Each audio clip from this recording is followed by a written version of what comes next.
يا هلا ومرحبا. اليوم احنا في الافتتاح الخاص للسينما في مول بابلون.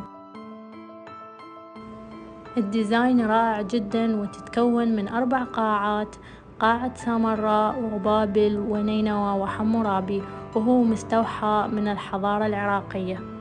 وهنا دخلنا نشوف القاعات، طبعا الترتيب كان كلش حلو والقعدة كلش مريحة.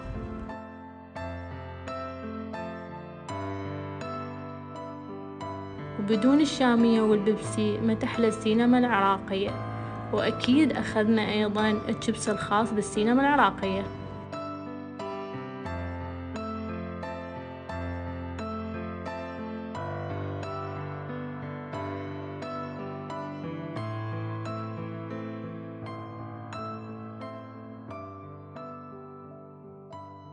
وهنا دخلنا نشوف الفيلم، كان كلش رائع وممتع والأجواء كلش حلوة.